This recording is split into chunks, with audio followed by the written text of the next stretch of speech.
sensitive are you spiritually? Because then God is spirit.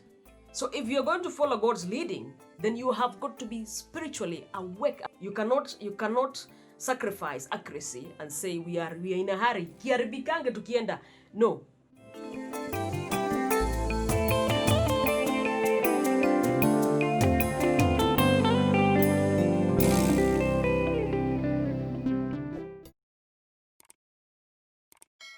Why do you sit here the whole day with all these people? What's going on? And Moses said, these people, they bring their disputes to me and I have to communicate to them the position of God concerning their various issues, And the father-in-law, Jethro, said, no, I think you're doing the wrong thing. What you're doing is not good. You will wear yourself out and you will wear them out as well.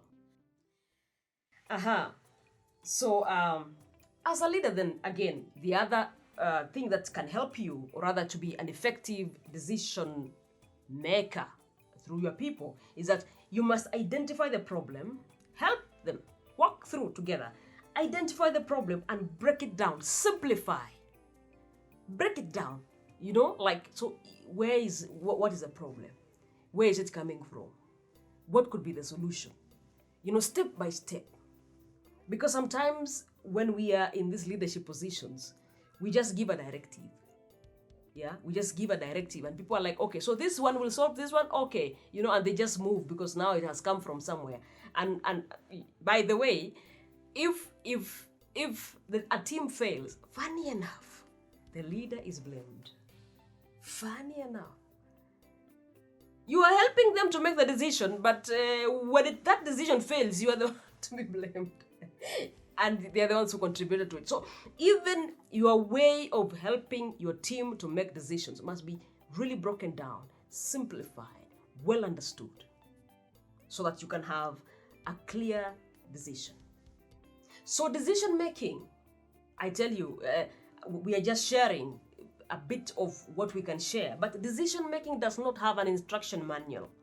There's nowhere you will read and say, now, woo, I'm perfect now, bring it on.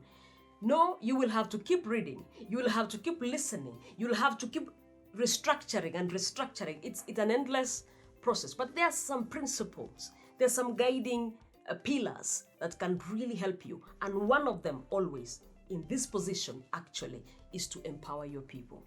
Utilize the brains therein in your team.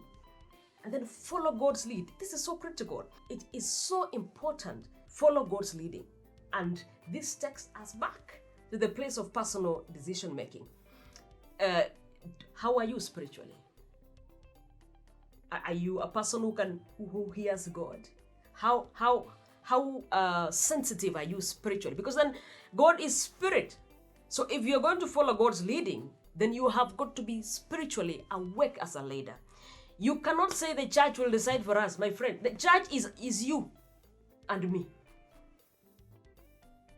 You cannot sit somewhere and say, what you must. Even if it's a question of you following God, like the Moses, Moses, as he was saying, he was handling the issues of disputes and giving people guidelines based on what God has said. You imagine if Moses could not hear God. I even wonder whether he would have been given that position. He wouldn't have been. Definitely, because he would not have been effective. So you must follow God's leading. And the beauty about following God's leading, beloved leaders, is that you get it right. It's wonderful. It's a miracle. Let me say it's a miracle. You get it right. The moment you begin, I will follow God's leading. When your people speak, you will know. You will know. When an idea pops, you will know. Because some of those decisions, those opinions, are usually a confirmation of what you have already heard from God. So they will be confirming. And you'll be like, tick. Yeah. And it's like a miracle. I don't know. There's no other way of getting it other than lifting your spiritual muscle. Drawing nearer to God each and every day as a leader. Going to that place, your personal place like Christ, and to seek the face of God. Yeah. So you could have a moment, even in your busy schedule, regardless of how busy you can never be too busy for God. You can never be too busy for the one who has given you life, the one who is giving you time. You can never be too busy for him. You must hear him, and especially so if you are leading his flock. So for you to excel in this position, you have got to have gained some excellence and stability of making truthful decisions, even at personal level, making decisions that are spirit-led, even at personal level, the ability to listen to others at team level, the ability to appreciate other people's opinions, even at team level. So that's how it goes. Now, the other principle is that there must be sufficient time when it comes to decision making at leadership level. As you want to make decisions and lead your people in making decisions, there has got to be sufficient time. I see so many times, sometimes there's a decision that needs to be made, there's a policy guideline that is supposed to be taken, and people are given room to give opinions. I think I mentioned it earlier on the issues of mind guard behaviors. And the time given for people to give opinions is not sufficient. So what is it? What do you want? Really, are you just fulfilling the process? If that is it, then that's it. It's okay, but it will not be helpful. It will not be helpful. You cannot waste your... I'm trying to imagine how we are grown-ups getting to a place just to waste time. Or getting into an activity just to waste time. You are so sure this thing will not deliver a result because you have not allowed sufficient time for people to give their opinions. It will not give you a good result. You know it. So why are you proceeding with it? However, speed is also important as much as accuracy. I'm putting an however there because there's the issue of giving sufficient time. But you also need to move with speed. And speed is important, even if it's, those times of crisis. You can picture yourself in the football team. Sometimes I watch football. Once in 4 years during World Cup. I'm usually very biased and I will watch the African teams only. When they're out, I'm out. But I always see this element of, more speed and accuracy. And it's so serious. And it's a team, So that's what I'm talking about when it comes to speed and accuracy, even in times of crisis. You cannot sacrifice accuracy and say we are in a hurry. No.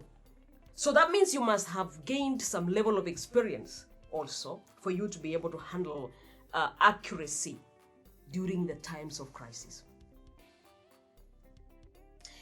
You must also be very much equipped, if you're a leader, very much equipped in terms of the laws, the policies, the guidelines, the cultures, the traditions that guides or governs decision making in your area of leadership.